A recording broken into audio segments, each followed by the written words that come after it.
yet, welcome back to the show. Today we're going to talk about, look over here. Don't pay attention to that burning house. I am going to tell you, and over here is how to get rich. I got some tips for you on how to get rich. And it's pretty easy stuff here, guys. My first tip is save 5% of your check every month, every week, whatever. Put it in savings and do something with it. And when it grows to a big amount, start investing it in something that you know about. That's my first tip. And then after you've done that with 5% for 6 months, 9 months, increase it to 10%. And then if you're a really, really good saver, you should be able to take 15% of that money, save it over and over on a monthly basis, and then you're starting to put things together, and you're starting to be able to buy stuff like this, and you're going to have piles of this stuff just laying around trying to figure out what to do with it. So there's one tip. It's discipline, right? It's discipline. You need to cut the urges on buying that stuff you really don't need. You know, the nice blanket or this or that, or maybe buy a cheaper blanket instead of a nice expensive blanket that your friend Susie has. So there's just one tip right there. The other tip, which a lot of my friends look at me like I'm crazy when I tell them this, it's when you're buying a car. A lot of people will save up money for buying a car, and when they have all the money, they'll go and they'll buy the car. And the same thing with houses too, mortgages and things. People save up massive amounts of money, and then they turn around and they give it to someone, whether it be the bank or the car dealer or whoever. I totally disagree with that. When I buy cars, let's talk about that.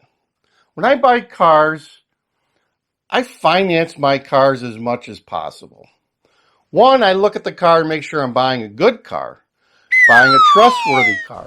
And it's usually a new car. I usually favor new cars versus used cars because I don't want to buy someone else's problems. But anyway, getting back to the point here. So when I buy a car, I finance it. Why? Because why should I, we'll talk about today's environment here. They're charging 6 to 7% for car loan. Why should I liquidate my investments, right? We talk about my investments.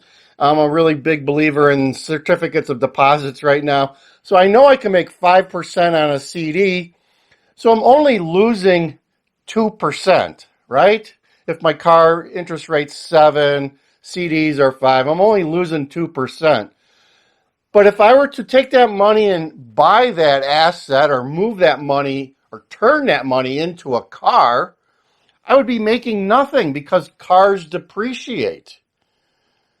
So now I'm making nothing. I took all my money, I gave it to the car dealer, and I'm not paying 7%, but I'm also losing money because every year that car gets older and the more I drive it, it depreciates.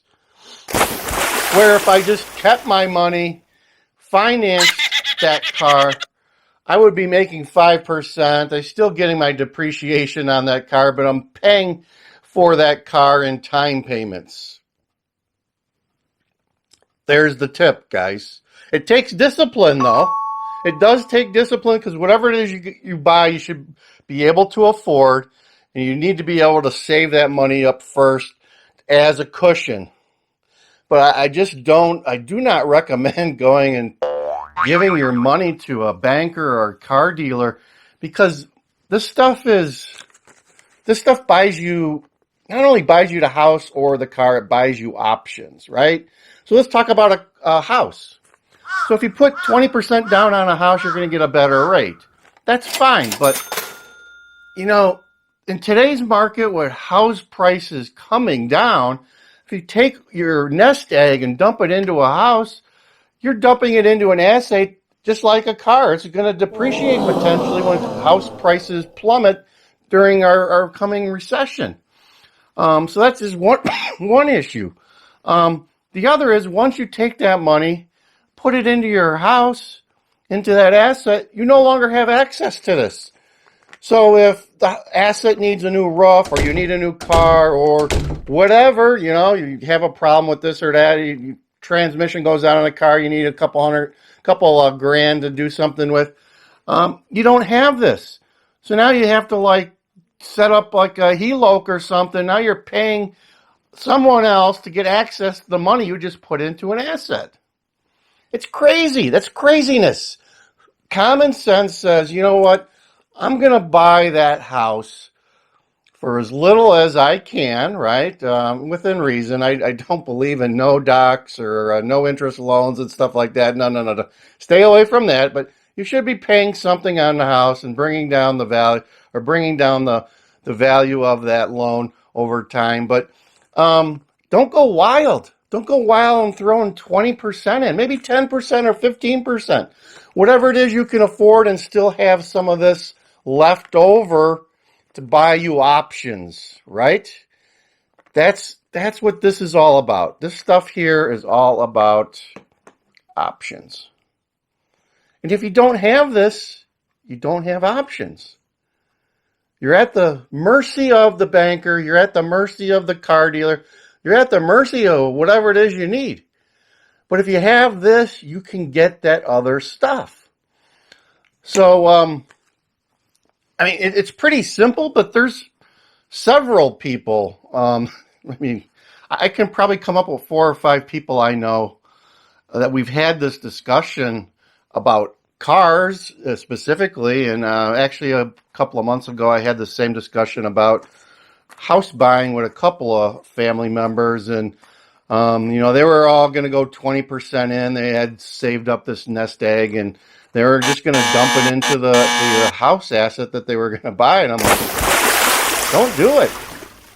Don't do it. You're just giving your wealth to someone else, and you're never going to be able to get easy access to that again. So when you've worked hard to accumulate this stuff, don't just dump it on somebody and take possession of a car or a home. This is valuable. This has, at least for now, this is valuable to you, at least. It gives you lots of special powers. Let's call this special powers that other people may not have. Think about that. How many people do you know have some of this laying around and have the option of buying a car or financing a car or buying a house with 20% down or 10% or 15% or 5% or whatever it is they want, and still have a huge chunk of this stuff laying around, or this too. This is not real liquid though. When you buy this, guys, it's a long-term commitment. When I buy this stuff, I plan on having this for 20, 25 years, maybe even passing it down to some folks, but that's the commitment to this. But anyway, so you get the point. Those are my tips for today. It's not financial advice, just something to think about because, as people, there's going to be buying opportunities in the housing market in the next couple of years. And I know interest rates on cars are really high right now, but still, CD rates are high too. So why not take advantage of it? You're only losing 2%, and there's inflation too, but that into the equation. But still, I like to have the option of being able to get access to some of this when I need to, without having to pay somebody else to get access to my money. That's the key. That is the key. So that's all I have for today. I don't know. Like, share, subscribe, folks. I hope you're enjoying the content. Comment below on how you finance your cars. Do you pay all cash? Do you do 50-50? How do you do it? Comment below. Love to hear from you. DJ Wonder Chrissy over and out.